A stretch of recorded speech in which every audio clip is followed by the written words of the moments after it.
दोस्तों अस्सलाम वालेकुम, नमस्कार। मैं इरफान मोहसिन अपना यूट्यूब चैनल IM एक्सप्रेस का एक और वीडियो लेकर आपके सामने हाजिर हुआ हूँ। उम्मीद है आपको मेरे वीडियो पसंद आ रहे होंगे। अगर मेरे वीडियो पसंद आए तो उनको लाइक करें और मेरे चैनल को सब्सक्राइब भी करें। शुक्रिया। इस वीडियो में मैं बात करना चाहता हूँ आज जो हमारे संसद में चल रहा है और जो हमारे ये जो मानसून सत्र हमारा संसद का चल रहा है, इसके बारे में बात करना चाहता हूँ। 20 जुलाई से मानसून सत्र शुरू हुआ। करीब करीब 22 दिन संसद के हो चुके हैं चलते हुए, लेकिन इन 22 दिनों में संसद में ना तो प्रधानमंत्री जी उपस्थित हुए और ना ही हमारे देश के जो गृह मंत्री हैं अमित शाह जी वो उपस्थित। ये क्यों नहीं आ रहे हैं संसद, क्या वजह? अब ये 22 दिन से दोनों लोग जो कि सरकार के मुख्य स्तंभ हैं ये संसद से गायब। पूरा विपक्ष इंतजार कर रहा है कि अमित शाह जी आए संसद में और जवाब दें कि दिल्ली के अंदर जंतर मंतर पर हमारे नौजवानों के ऊपर लाठियां किन के आदेश से चली, किसने आदेश दिया? जो पायलट गन चलाई गई जो प्रतिबंधित है ये किसके आदेश से चली? जिन लाठियों में कीलें लगी हुई थी वो हमारे देश के बच्चों के ऊपर किसने चलवाई? ये जवाब देना नहीं चाहते हैं, इसलिए संसद से गायब। बार बार ये बात की गई कि भाई इनको बुलाइए। विपक्ष पूरा जो है वो संसद के बाहर बैनर लेके खड़ा रहा कि अमित शाह जी कहाँ गायब हैं, मोदी जी कहाँ गायब हैं, ये क्यों नहीं आते? संसद आते हैं लेकिन वो संसद भवन में उपस्थित होकर के भी संसद में नहीं आते। अब इसके ऊपर तरह तरह की बातें हो रही थी, तरह तरह की बातें चल रही थी। इसी बीच में जो हमारे एक पुराने साथी हैं आशुतोष जी, उन्होंने एक प्रोग्राम किया और उन्होंने अपने प्रोग्राम में जो करते हैं आशुतोष की बात में उन्होंने विजय त्रिवेदी जी को बुलाया, अभिषेक कुमार को बुलाया, कार्तिकेय बत्रा को बुलाया और प्रबोध प्रताप सिंह को बुलाया। उसमें जो विजय त्रिवेदी जी जो हैं वो भी हमारे पुराने साथी हैं और विजय त्रिवेदी जी पहले जयपुर में थे। विजय त्रिवेदी जी से जब आशुतोष जी ने पूछा कि भाई आपकी क्या राय है, क्यों नहीं आ रहे हैं, विजय त्रिवेदी जी भाजपा को कवर कर और बहुत एक्सपीरियंस, बहुत पुराने जर्नलिस्ट हैं और सीजन्ड हैं, उन्होंने बताया कि नहीं, मैं ये पहली बार देख रहा हूँ, मैं बहुत दिनों से कवर कर रहा हूँ, संसद को भी कवर किया मैंने, लेकिन मैं ये पहली बार देख रहा हूँ कि ट्रेजरी बेंच जो है वो गायब सदन के अंदर ऐसा नहीं होना चाहिए। ट्रेजरी बेंच को हाजिर होना चाहिए, यानी सरकार को वहाँ पर मौजूद होना चाहिए। विपक्ष बाइकाट करता है, विपक्ष जाता है बाहर, लेकिन संसद चलाने का जिम्मा जो है वो सरकार का, और सरकार में जो मेन होते हैं वो प्रधानमंत्री होते हैं, गृह मंत्री होते हैं, रक्षा मंत्री होते हैं और विदेश मंत्री। अब ये दो प्रमुख स्तंभ जो हैं वो गायब हैं। क्यों गायब हैं? इसके ऊपर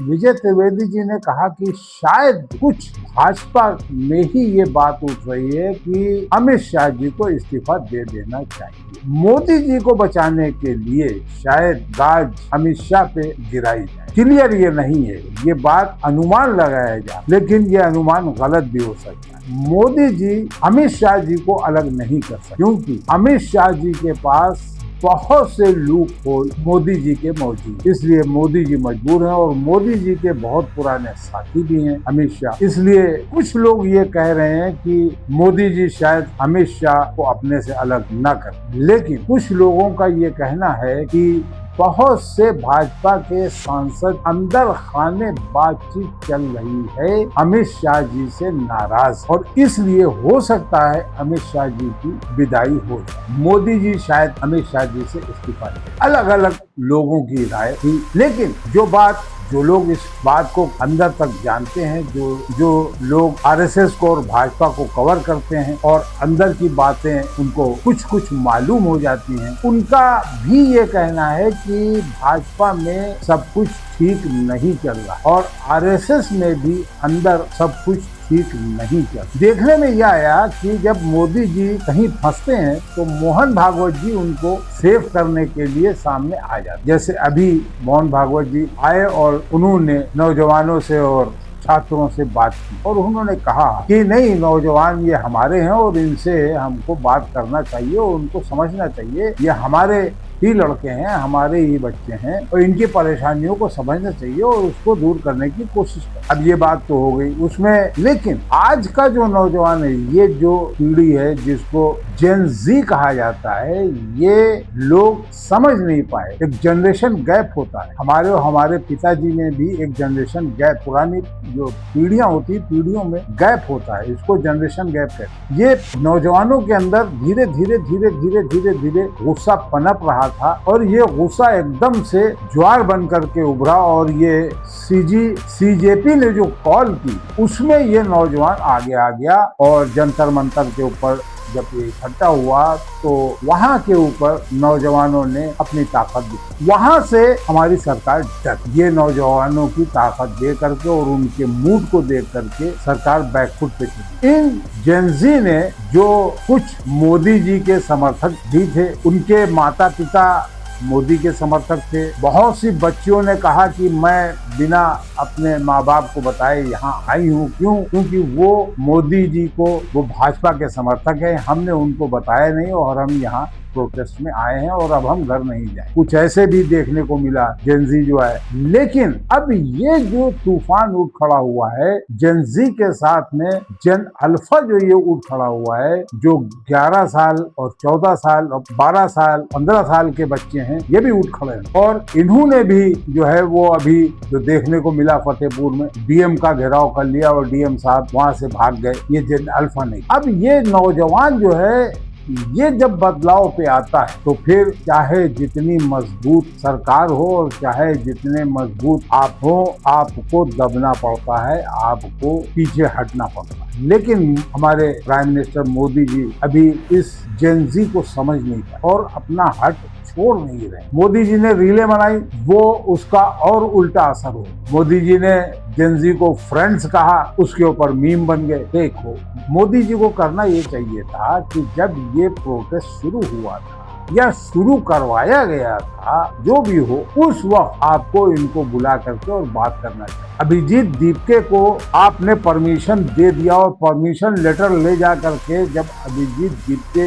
दिल्ली एयरपोर्ट पे उतरा तो परमिशन लेटर आपने ले जा करके वहां दिलवा दिया। उसके बाद जंतर मंतर पे जा करके आप प्रोटेस्ट कर। लेकिन राहुल गांधी आपसे मांग रहे थे परमिशन, आपने नहीं दी राहुल गांधी को परमिशन। तो दीपक को परमिशन क्यों दे दी? जबकि वो बाहर से आ रहा था, वो अमेरिका से आ रहा था, वहां पढ़ रहा था। तो ये बहुत सी चीजें ऐसी हैं, घालमेल हुआ, लेकिन वो इनके ऊपर उल्टा पड़ा। पहले ये समझ रहे थे कि दीप के शायद हमारा साथ देगा, लेकिन वो शायद सही नहीं हो पाया। फिर अभी झारखंड के अंदर जो अभी छात्रों ने प्रदर्शन किया और वहां पर जो उन्होंने अपना जो है सरकार को मुंह दिखाया, तो वहां की सरकार ने बहुत अच्छे से उनको टैकल किया और उनसे बात की और जिनके ऊपर वहां कार्रवाई करना चाहिए थे, सरकार ने उनके ऊपर कार्रवाई की, उनको सस्पेंड की। सरकार ने उनसे बातचीत की। हालांकि उसके अंदर कुछ भाजपा ने अपने प्रायोजित कुछ लोगों को वहां भेजा था, जो बाद में पता चल गया, खुल गया। वो लोग वहां पर जो है वो लाठीचार्ज करवाना चाहते थे, उन्होंने पुलिस के ऊपर पत्थर फेंके, उन्होंने वहां पर जो है उस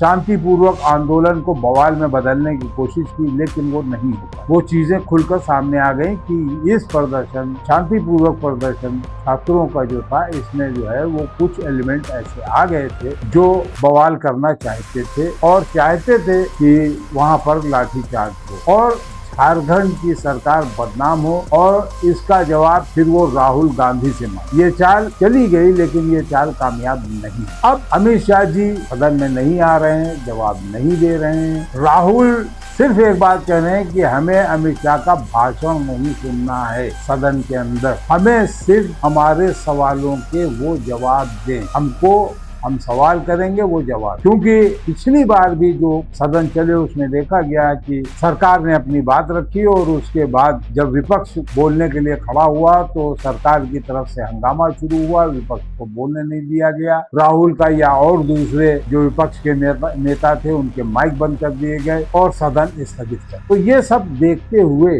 सारा एक्सपीरियंस रखते हुए राहुल ने कहा नहीं, हमको आप सीधे सीधे जवाब दिए। आपने आदेश दिया दिया था लाठी चलाने का, आपने आदेश दिया था पैलेट गन चलाने का। अगर आपने आदेश नहीं दिया तो भी बताइए, और आदेश दिया है तो भी। अब इसके ऊपर जो है वो जवाब नहीं आ रहा है। कल आखिरी दिन है, कल देखना है सदन में क्या होता है क्या नहीं होता है। सरकार का ये कहना है कि विपक्ष जो है वो संवाद नहीं करना चाहता। हम तैयार हैं, हम वार्ता करने के तैयार हैं, हम बात करना चाहते हैं, हम विपक्ष के सामने हम जो है बात रखेंगे, लेकिन विपक्ष हमारी बात नहीं सुनना चाहता है। विपक्ष का कहना ये है कि हम भाषण नहीं सुनेंगे, हमें ये जवाब चाहिए। विपक्ष इस्तीफे पे अड़ा हुआ है, लेकिन इस्तीफा शायद नहीं। अब कल के बाद क्या होता है क्या नहीं होता है ये आने वाला वक्त बताएगा। तब तक के लिए मैं आपसे इजाजत चाहता हूँ। बहुत बहुत शुक्रिया आपका, धन्यवाद। अस्सलाम वालेकुम, नमस्कार।